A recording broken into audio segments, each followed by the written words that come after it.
বলিউডে ফের দুঃসংবাদ। ভালো নেই অভিনেত্রী সায়রা বানু। গুরুতর অসুস্থ হয়ে মৃত্যুর সঙ্গে পাঞ্জা লড়ছেন কিংবদন্তি অভিনেতা দিলীপ কুমারের স্ত্রী। কিন্তু কি হয়েছে তার? জানা গেছে অভিনেত্রীর শারীরিক অবস্থা সংকটজনক। নিউমোনিয়া আক্রান্ত হয়েছে দিলীপ কুমারের স্ত্রী সায়রা বানু। অভিনেত্রীর এই খবর প্রকাশে আসতেই উদ্বিগ্ন হয়ে পড়েছে তার ভক্তরা। এছাড়া কোন কোন শারীরিক জটিলতায় ভুগছেন তিনি এবং তার সর্বশেষ অবস্থা সম্পর্কে আর কি জানা গেল তা নিয়ে বিস্তারিত হচ্ছে আজকের প্রতিবেদনের বাকি অংশে। কেটিভি শোবিজ চ্যানেল থেকে আপনাদের সাথে আছি আমি মাহমুদ রহমান জিয়া। ভারতীয় গণমাধ্যমগুলো জানিয়েছেন কয়েকদিন ধরে দিলীপ কুমারের স্ত্রী শারীরিক অবস্থা ভালো নেই। বাড়িতে তিনি ঠিকমতো চলাফেরাও করতে পারছেন না। চিকিৎসকেরা ইতিমধ্যে অভিনেত্রীকে দেখছেন, তবে হাসপাতালে ভর্তি করানোর প্রয়োজনীয়তা রয়েছেন কিনা তা এখনও স্পষ্ট নয়। উল্লেখ্য, চলতি বছরেই অশীতিপর অভিনেত্রীকে হাসপাতালে ভর্তি করা হয়। নিউমোনিয়া আক্রান্ত হয়েছেন সায়রা, আর হাঁটুতে দুটি ব্লাড ক্লট ধরা পড়ছে।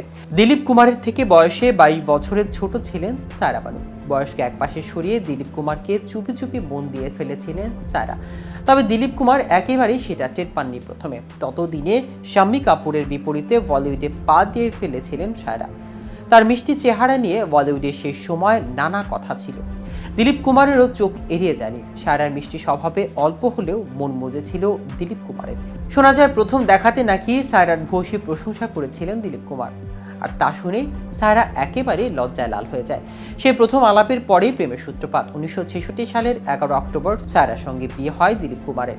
তখন সায়রা বানুর বয়স 22, দিলীপ কুমারের বয়স 44। দিলীপ কুমার তার বায়োগ্রাফিতে লিখেছিলেন সায়রার গর্ভে এসেছিল সন্তান, তবে সন্তান ধারণের পর সায়রা অসুস্থ হয়ে পড়েন।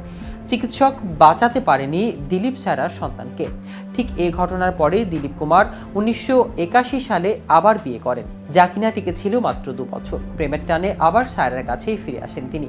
অন্যদিকে দিলীপের সংসারে মন দিতেই নিজের ক্যারিয়ার ছেড়ে দিয়েছিলেন সায়রা। দিলীপ কুমারকে জীবনের মূলমন্ত্র করেছিলেন তিনি। হঠাৎ স্বামী ছেড়ে যাওয়ায় ভেঙেও পড়েছিলেন সায়রা, তবে দিলীপের প্রতি ভালোবাসা একটুও কমেনি। 2021 সালের জুলাই মাসে প্রয়াত হন দিলীপ কুমার।